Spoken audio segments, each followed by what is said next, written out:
Hello everyone, welcome back to our new video. Guys, आज हमारा जो लेक्चर होने वाला है वो गाइस लाइव प्रोसेस का जो इंडेक्स क्वेश्चन है, ठीक है, उसको गाइस आज हम डिस्कस करने वाले हैं। तो गाइस हमारा जो ये लेक्चर है पेज नंबर 95 का जो इंडेक्स क्वेश्चन है उसके ऊपर होने वाला है गाइस। तो पेज नंबर 95 के जितने भी इंडेक्स क्वेश्चन है, ठीक है, लाइव प्रोसेस चैप्टर के पेज नंबर 95 के जितने भी क्वेश्चन है गाइस उसको आज हम लगाएंगे, उसको सॉल्व करेंगे, ठीक है। चलिए स्टार्ट करते हैं गाइस, चलिए स्टार्ट करते हैं। गाइस देखिए, ये हमारा पहले गाइस मैं पेन सेलेक्ट कर लेता हूँ।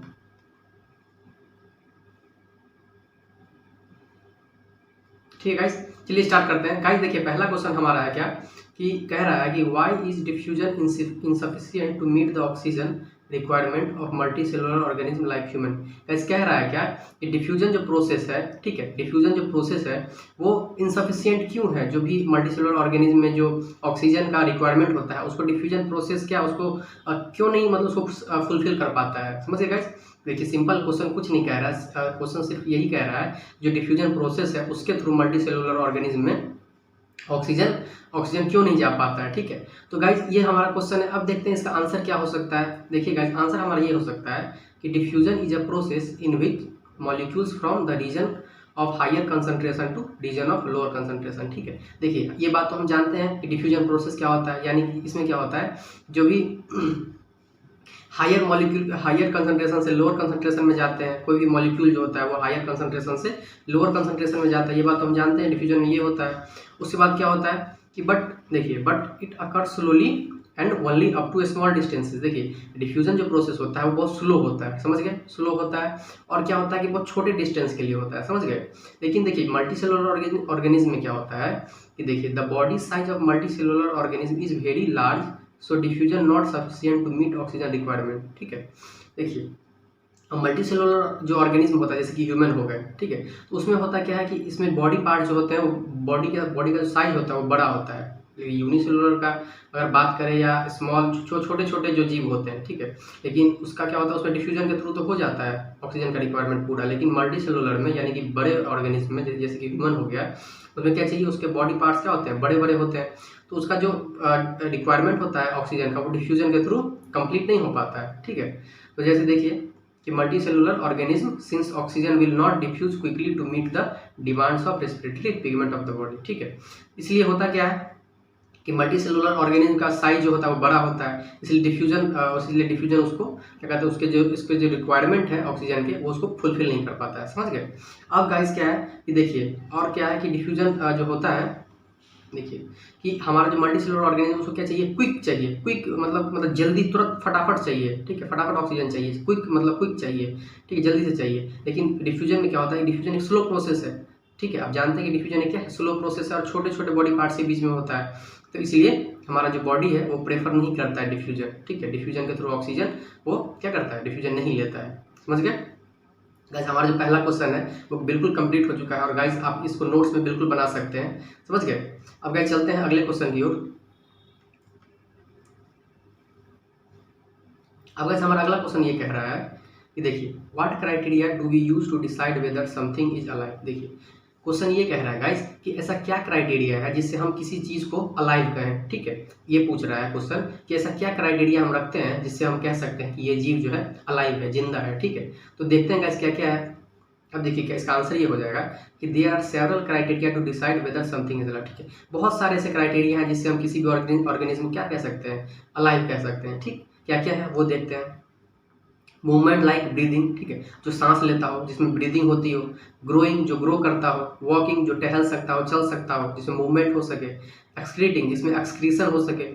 रिप्रोड्यूसिंग, जो रिप्रोड्यूस करता हो, जो ऑर्गेनिज्म रिप्रोड्यूस करता हो। Tell us that something is alive, ठीक है। ऐसे ऑर्गेनिज्म जिसमें जो ब्रीदिंग करता हो, ग्रोइंग कर सकता हो, वॉकिंग कर सकता हो, एक्सक्रीटिंग कर सकता हो और रिप्रोड्यूस कर सकता हो। ये रिप्रोड्यूसिंग मतलब अपने जैसा एक कॉपी बना सके, ठीक है, यानी कि अपने जैसा एक ऑर्गेनिज्म पैदा कर सके, ठीक है। तो ऐसा अगर क्राइटेरिया, ऐसा कैरेक्टरिस्टिक्स अगर किसी ऑर्गेनिज्म में होगा तो हम बोल सकते हैं कि वो ऑर्गेनिज्म क्या है, अलाइव है, समझ गए। अब क्या है कि this all are the visible movement the molecular movement that occur inside the body in which are not visible. देखिए ये क्या है कि जो मॉलिक्यूलर फंक्शन हमारे बॉडी के अंदर चलते हैं उसको तो हम नहीं देख पाते हैं, ठीक है। अब जो भी मॉलिक्यूलर एक्टिविटी हमारे बॉडी में चल रही है, डाइजेशन जैसे एग्जांपल के डाइजेशन हो रहा है, ठीक है, तो डाइजेशन अगर हो रहा है तो हम तो देख नहीं पाते हैं कि अगर किसी के बॉडी में डाइजेशन हो रहा है कि नहीं हो रहा है, रेस्पिरेशन हो रहा है कि नहीं हो रहा है। लेकिन ये जो चार पांच जो क्राइटेरिया है, जैसे कि ब्रीदिंग हो गया, ग्रोइंग हो गया, वॉकिंग हो गया, एक्सक्रीटिंग हो गया, रिप्रोड्यूसिंग, ये जो क्राइटेरिया हम तो देख पाते हैं, ठीक है। तो इसलिए हम कह सकते हैं अगर किसी ऑर्गेनिज्म में अगर ये क्राइटेरिया है, जैसे कि ब्रीदिंग हो गया, ग्रोइंग हो गया, वॉकिंग हो गया, एक्सक्रीटिंग हो गया, रिप्रोड्यूसिंग हो गया, अगर ये क्राइटेरिया अगर किसी ऑर्गेनिज्म के बॉडी में हो रहा हो तो हम बोल सकते हैं कि ये चीज़ क्या है, ये ऑर्गेनिज्म क्या है, अलाइव है। समझ गए? तो गाइस ये हमारा जो क्वेश्चन है वो कंप्लीट हो चुका है और इसका आंसर भी कंप्लीट हो चुका है, ठीक है। अब गाइस चलते हैं इंडेक्स क्वेश्चन के अगले थर्ड क्वेश्चन पे, ठीक।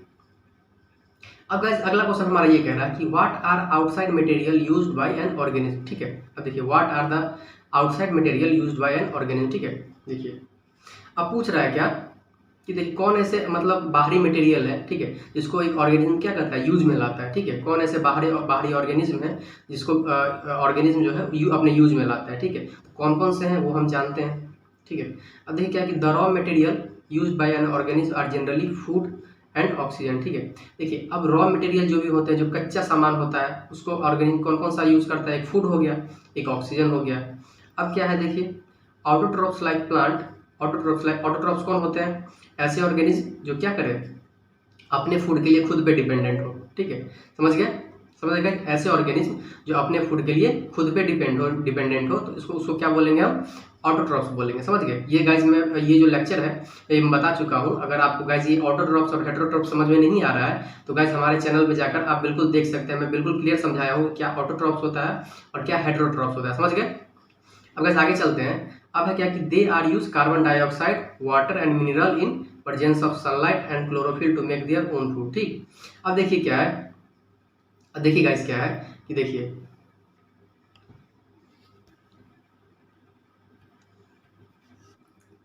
गाइस होता क्या है कि जो आउटरक्रॉप्स होते हैं वो क्या करते हैं, CO2 और वाटर के प्रेजेंस में क्या करते हैं, फोटोसिंथेसिस करते हैं, यानी कि सनलाइट और क्लोरोफिल के प्रेजेंट में क्या करते हैं गाइस, फोटोसिंथेसिस का प्रोसेस करते हैं, ठीक, और अपना खाना खुद बनाते हैं और releasing oxygen in the atmosphere as a by product, ठीक है।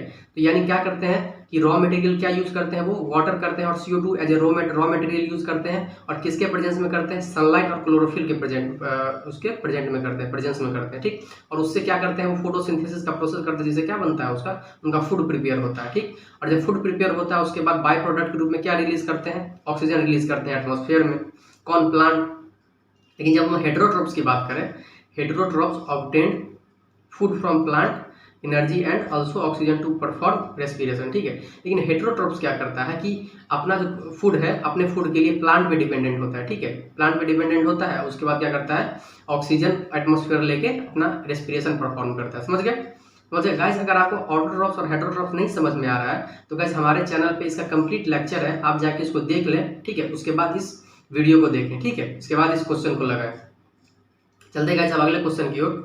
गाइस देखिए अगला क्वेश्चन ये कह रहा है कि what process would you considered essential for maintaining life, ठीक है।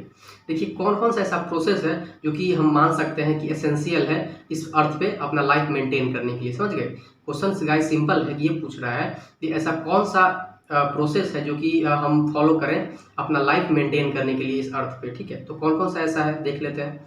देखिए processes like respiration, nutrition, excretion and reproduction, transportation, growth and movement are considered essential for maintaining life, ठीक है। तो गाइस ये जो जितने भी प्रोसेस हैं वो लाइफ मेंटेन करने के लिए काफ़ी इंपॉर्टेंट है, ठीक है, काफ़ी जरूरी है। कौन कौन, रेस्पिरेशन हो गया आपका, ठीक है, आपका रेस्पिरेशन हो गया, आपका न्यूट्रिशन हो गया, एक्सक्रीशन हो गया, रिप्रोडक्शन हो गया, ट्रांसपोर्टेशन हो गया, ग्रोथ एंड मूवमेंट, ये चीज़ें जो है, ठीक है, ये प्रोसेस जो है, ठीक है, लाइफ को मेंटेन करने के लिए काफ़ी इंपॉर्टेंट है, काफ़ी एसेंशियल है। समझ गए गाइस? तो हमारा जो इंडेक्स क्वेश्चन है जो कि पेज नंबर 95 का है वो बिल्कुल कंप्लीट हो चुका है गाइस। अब हमारा अगला लेक्चर जो होगा वो पेज नंबर 101 का, ठीक है, पेज नंबर 101 का इंडेक्स क्वेश्चन होगा। गाइस अगर आपको ये वीडियो अच्छा लगा तो लाइक कीजिए, ठीक है। अगर गाइस इसमें से कोई भी टर्म आपको समझ में नहीं आ रहा है गाइस, तो इसका कंप्लीट लेक्चर गाइस पूरा लाइव प्रोसेस में पढ़ा चुका हूँ, ठीक है। इस चैनल पर आप जाके बिल्कुल विजिट करके आप देख सकते हैं। अगर कोई भी पॉइंट आपको समझ में नहीं आ रहा है तो वहाँ पे आपका जाके बिल्कुल क्लियर हो जाएगा। बस आपको इस लेक्चर जाके आप बिल्कुल देख सकते हैं गाइस, ठीक है। गाइस अगर आप कोई भी चीज़, अगर आप कोई सा भी क्वेश्चन अगर लाइव प्रोसेस से निकल के आ रहा है आपका, तो आप गाइस कमेंट सेक्शन में बिल्कुल बता सकते हैं, ठीक है। मैं बिल्कुल इसको सॉल्व करने की कोशिश करूंगा, ठीक है गाइस। तो मैं अब क्या कर रहा हूँ कि गाइस अगला जो टॉपिक हमारा होगा, अगला जो लेक्चर होगा, वो गाइस पेज नंबर 101 पे 101 के इंडेक्स क्वेश्चन को लेके आ रहा हूँ गाइस। तो देखिए कि हमारा जो ये सीरीज चल रहा है, मैं गाइस देखिए कि मैं जो भी आपका जो जितना भी टॉपिक्स था लाइफ प्रोसेस का, वो मैं कंप्लीट कर चुका हूँ, कवर कर चुका हूँ। अब गाइस मैं क्या करूँगा कि जितना भी आपका इंडेक्स क्वेश्चन है, ठीक है, जैसे कि हमारा पेज नंबर 95 था आज, फिर 101 होने वाला है, फिर आगे होने वाला है, ठीक है। तो जितने भी इंडेक्स क्वेश्चन है गाइस उसको मैं पहले कंप्लीट कर दूंगा। उसके बाद गाइस कि आप कमेंट कीजिए कि आपको अगला टॉपिक, अगला जो लेक्चर है वो किस टॉपिक पे चाहिए, ठीक है। तो मैं उस टॉपिक पे आपको बिल्कुल वीडियो बना के दूंगा, ठीक है। उसके बाद गाइस जो भी एक्सरसाइज क्वेश्चन है लाइफ प्रोसेस के, वो क्लियर करूंगा, ठीक है। उसके बाद गाइस, उसके बाद जितने भी एमसीक्यू, जो मोस्ट इंपॉर्टेंट एमसीक्यू होने वाले हैं बोर्ड के लिए, ठीक है, बोर्ड आपके एग्जाम्स आने वाले हैं, ठीक। तो उसके लिए जितने भी एमसीक्यू क्वेश्चंस होंगे, ठीक है, टॉपिक से रिलेटेड, टॉपिक बाय टॉपिक जो भी एमसीक्यू होंगे, ठीक है, जो टॉप 50 एमसीक्यू होंगे जो एग्जामिनेशन में बिल्कुल आ सकते हैं, ठीक है, उसको लेकर आऊंगा, उसको डिस्कस कराऊंगा, ठीक है। तो गाइस आप बिल्कुल सपोर्ट करते रहिए और वीडियो लेक्चर्स को कम्प्लीटली देखिए और नोट्स प्रिपेयर करते रहिए, ठीक है। मिलते हैं अगले वीडियो में, तब तक के लिए जय हिंद।